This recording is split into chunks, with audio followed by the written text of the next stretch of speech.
कहानी को स्टार्ट करने से पहले जो भी चैनल पर नया आया है जल्दी से चैनल को सब्सक्राइब कर लेना, क्योंकि आपका एक सब्सक्राइब हमारे लिए काफ़ी वैल्यूएबल होता है। तो चलिए कहानी शुरू करते हैं। कहानी की शुरुआत में हम जॉन नाम के एक आदमी को देखते हैं जो अपनी पत्नी कैरन के सवालों को अनदेखा करते हुए बाहर जाने के लिए बहुत जल्दी में था। मगर उसने बाहर का नज़ारा देखा तो वो शॉक रह गया, क्योंकि पास के ही एक अपार्टमेंट बिल्डिंग से एक प्लेन आकर टकरा गया था। और जब जॉन ने उसे देखा तो उसने सोचा कि ये तो एक बस साधारण सी दुर्घटना है, लेकिन तभी यहाँ पर कैरन को बाहर से चीखों की आवाज सुनाई देती है और उन्होंने देखा कि उनके पड़ोसी को जमीन पर गिराकर दो लोग बुरी तरह से काट रहे थे। और उसी समय टीवी पर न्यूज आती है कि एक भयानक वायरस शहर में फैल गया है, जिससे लोग जॉम्बीज में बदल रहे हैं और एक दूसरे को काट रहे हैं। तभी यहाँ पर न्यूज में सभी को गाइडलाइंस भी बताई जाती हैं कि अपने अपने घर में रहें और सेफ रहें। और ये सुनते ही जॉन और कैरन दोनों ही तुरंत अपने घर के खाने पीने की चीजों की जांच करते हैं और उन्होंने सब कुछ एक नोटबुक में लिख लिया था। यहाँ उन्हें पता चलता है कि उनके पास केवल कुछ ही दिनों का राशन है,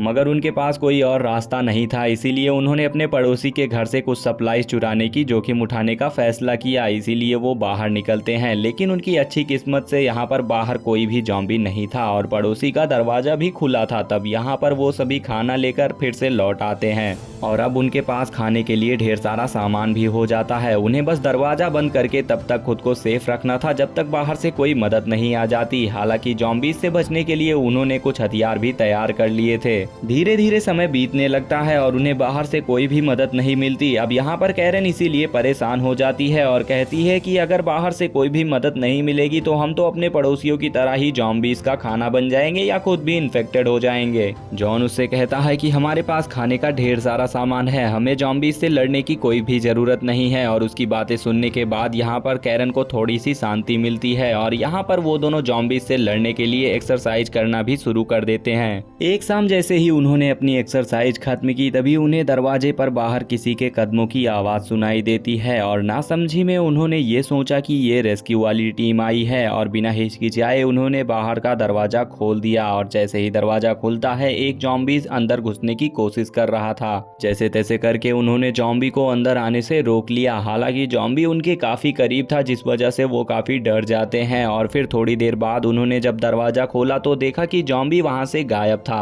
लेकिन अब यहाँ पर जॉन जल्दी से दरवाजे पर टूटे हुए सेरेमिक्स डालकर जॉम्बीज के खिलाफ एक जाल बना देता है और अब वो शांत होकर एक्सरसाइज कर सकते हैं। लेकिन कुछ ही दिनों बाद फिर से उनके दरवाजे पर कोई दस्तक देता है, लेकिन अब वो बेहद ही सतर्क थे। तब यहाँ पर उन्होंने हथियार भी अपने हाथ में ले लिए और सावधानी से दरवाजा खोला। उन्होंने दरवाजा खोला तो देखा कि बाहर एक कपल आया हुआ है उनसे मदद मांगने के लिए और वो सभी अंदर आने के लिए इजाजत मांग रहे थे। लेकिन काफी झिझकने के बाद वो दोनों हाँ कर देते हैं, लेकिन उन्हें अंदाजा भी नहीं था कि ये चीज उन्हें काफी मुसीबत में डाल सकती है। अंदर आने के बाद लियो उनसे खाना मांगता है, क्योंकि उन्होंने काफी दिनों से कुछ खाया नहीं था। इसीलिए यहाँ पर जॉन किचन में जाता है उनके लिए खाने का सामान लाने के लिए। तभी यहाँ पर कैरन उससे कहती है कि हमें तो पता भी नहीं है कि आखिर वो अच्छे इंसान है या बुरे।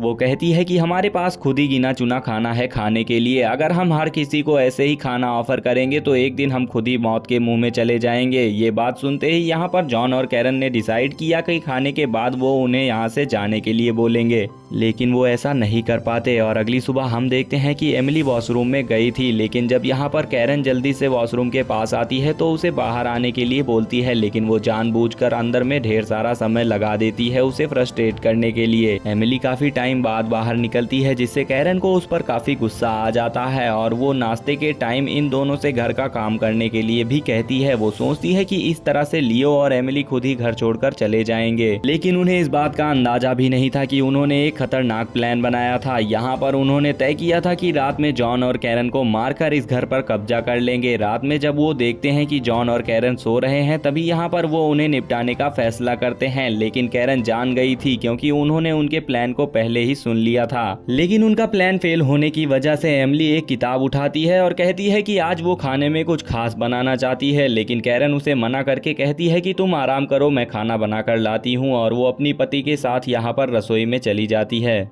उसने जॉन को सारी सुनी हुई बातें बता दी, लेकिन जॉन को फिर भी विश्वास नहीं हो रहा था। उसने कहा कि हमें रुककर देखना चाहिए कि क्या होता है, लेकिन कैरन इंतजार नहीं करना चाहती थी, वो पहले ही हमला करना चाहती थी। फिर उन्होंने देखा कि कैरन अभी बनाई हुई मिठाई लेकर आ रही है। तब एमिली थोड़ी चिंतित होती है और उसे डर लग रहा था कि मिठाई में कुछ मिला तो नहीं। लेकिन वो देखती है कि उसका पति लियो मिठाई का टुकड़ा उठाकर खाना शुरू कर देता है, इसीलिए मजबूरन उसे भी खाना पड़ता है। और वास्तव में यहाँ पर कैरन ने मिठाई में कुछ मिलाया हुआ है। अब लियो और एमिली धीरे धीरे सांस लेने में दिक्कत महसूस करने लगते हैं। कैरन सोचती है कि वो सभी बेहोश हो गए हैं, लेकिन सच्चाई तो ये थी कि वो मर चुके थे। अब उनका इरादा तो इन्हें मारने का नहीं था, लेकिन अब वो एक हत्यारे बन गए थे। उनकी बॉडी को ठिकाने लगाने के लिए वो दोनों जब लिविंग रूम में आते हैं तो वो देखते हैं कि लियो फिर से जाग चुका था और अब वो पहले जैसा नहीं था। जिस दौरान यहाँ पर कैरन गन उठाती है और ट्रिगर दबा देती है, लेकिन अगले ही पल एमिली भी धीरे धीरे उठने लगी थी। अब जॉन यहाँ पर तुरंत समझ जाता है कि वो दोनों ही वायरस से संक्रमित हो चुके हैं। वो दोनों उनकी बॉडी को बाहर फेंकने के लिए ले जाते हैं, क्योंकि उनकी बॉडी का वायरस धीरे धीरे हवा में फैल जाएगा। इसीलिए वो उनकी बॉडी फेंक कर घर में आते हैं और यहाँ पर डिसाइड करते हैं कि उनकी जिंदगी का बचा हुआ दिन वो अपने साथ साथ खुशी से बिताएंगे। दोनों ही काफी खुश थे, लेकिन थोड़ी देर बाद दरवाजे पर कोई आता है और उनसे कहता है कि वो बचाव दल से आए हैं। जिसके बाद यहाँ पर कैरन खुशी खुशी से दरवाजा खोलने के लिए आगे बढ़ती है, लेकिन उन्हें इस बात का अंदाजा भी नहीं था कि उनके साथ क्या होने वाला है। दरवाजा खुलते ही एक गैंग उन पर हमला कर देती है और चाकू तानकर उनसे उनका खाना और कीमती चीजें मांगने लगती है। लेकिन उनके लीडर मार्टिन का कुछ और ही इरादा था। वो कैरन को बुरी नीयत से बेडरूम में खींचकर ले जाता है और थोड़ी ही देर बाद जैसे ही उसका ध्यान भटकता है, मौका मिलते ही कैरन उस पर हमला कर देती है। कैरन मार्टिन को जान से मार डालती है और शोर सुनकर दो लोग अंदर आ जाते हैं। तभी उन्होंने देखा कि मार्टिन खून में लथपथ पड़ा है और यहाँ पर जॉन के पास मौका था और वो गन लेकर उन सभी को शूट कर देता है और मार देता है। इसके बाद जॉन और कैरन ने जल्दी से सभी को ठिकाने लगाया और वो अपने कमरे में आराम करने के लिए लौट आते हैं। अचानक बाहर से कुछ आवाजें सुनाई देने लगती हैं। अब यहाँ पर सच में रेस्क्यू टीम वाले आ चुके थे, जो बचे हुए लोगों को पुकार रहे थे। दोनों खिड़की के पास जाकर जोर जोर से चिल्लाने लगते हैं, लेकिन उनकी आवाज आसमान में हेलीकॉप्टर तक नहीं पहुंच रही थी, इसीलिए वो उम्मीद खो बैठते हैं। और अब यहाँ पर वो डिसाइड करते हैं कि बाहर निकलकर वो मदद ढूंढेंगे। मगर जैसे ही उन्होंने दरवाजा खोला, बाहर ढेर सारे जॉम्बीज खड़े थे। इसीलिए जॉन एक हथौड़ा उठाता है और जॉम्बीज को मारने की कोशिश करता है, लेकिन जॉम्बीज बेहद मजबूत थे और कई वार करने के बाद भी उन्हें कोई फर्क नहीं पड़ता। वो दरवाजा बंद करने के बाद खिड़की के पास आते हैं, तब उन्होंने देखा कि हेलीकॉप्टर वहां से जा चुका था। अब उनके बचने की उम्मीद और खाने का सामान भी खत्म हो चुका था। उनके पास एक भी खाना नहीं बचा था, इसीलिए अगले दिन दोनों फिर से बाहर जाने का प्लान करते हैं ताकि वो सभी खाने का कुछ सामान ढूंढ सके, ये जानते हुए कि बाहर ढेर सारे जॉम्बीज हैं। लेकिन फिर भी यहाँ पर वो जैसे तैसे करके उस कमरे के बाहर चले जाते हैं। इस बार वो पूरी तैयारी और हथियार के साथ निकले थे, लेकिन जैसे ही उन्होंने कमरे का दरवाजा बंद किया, बाहर एक भयंकर लड़ाई की आवाज सुनाई दी और जल्द ही वो घबरा कर लौट आते हैं। बाहर ढेर सारे जॉम्बीज थे, जिस वजह से वो रास्ता नहीं बना सके। इससे भी बुरी बात ये थी कि कैरन के पैर पर एक जॉम्बी ने काट लिया था और दोनों को पता था कि अब वो भी इन्फेक्टेड हो जाएगी। जॉन यहाँ पर कैरन को समझाता है कि शायद किसी मेडिकल कंपनी ने वैक्सीन बना ली हो और इस वजह से वो दोनों इंतजार करने का सोचते हैं, लेकिन यहाँ पर दोनों जानते थे कि ये बस खुद को दिलासा दे रहे थे। अगली सुबह कैरन अचानक जाग गई और उसे अपना शरीर कुछ अजीब सा महसूस हो रहा था। उसे इंसान के खून की महक आने लगी थी और वो अपने पति को नुकसान नहीं पहुंचाना चाहती थी, जिस वजह से वो बिना बताए यहाँ से जाने लगती है। लेकिन जॉन उसे रोकने की कोशिश करता है और अपने हाथ की हथेली काटकर उसे खून पिलाता है ताकि उसकी भूख कम हो सके। लेकिन इससे वो कैरन को नहीं बचा सकता था। कैरन जानती थी कि वो जॉम्बी में बदल जाएगी और वो अपने पति को और नुकसान नहीं पहुंचाना चाहती थी, लेकिन जॉन आशा करता है कि यहाँ पर वो किसी तरह उसे ठीक कर लेगा। अब जॉन अपनी पत्नी को प्यार से देखता है और कहता है कि जल्द ही रेस्क्यू टीम हमें आकर बचा लेगी और उसे जल्द ही वैक्सीन भी मिल जाएगी। भले ही जॉन उसे दिलासा दे रहा था, लेकिन कैरन जानती थी कि जल्द ही वो जॉम्बी में बदल जाएगी और इसी वजह से वो नहीं चाहती थी कि वो जॉन पर हमला करे। इसीलिए वो जॉन को छोड़ने का डिसाइड करती है और इसके बाद वो अपने पति जॉन के साथ थोड़े लम्हे बिताती है, जिसके बाद वो बाथरूम में एक लेटर छोड़ देती है और उसे देखकर तुरंत जॉन समझ जाता है कि ये क्या है। तब उसने घबराते हुए बेडरूम का दरवाजा खोला और उसने प्लास्टिक की एक चादर उठाई और देखा कि कैरन पहले से ही जॉम्बी में बदल चुकी है, लेकिन उसने खुद को बांध लिया था ताकि वो इन्फेक्टेड होने के बाद भी चाहकर भी अपने पति को कोई नुकसान ना पहुंचा सके। यहाँ पर उसके सीने पर एक नोट चिपका हुआ था जिसमें लिखा था कि अगर तुम मुझसे प्यार करते हो तो मुझे मार दो।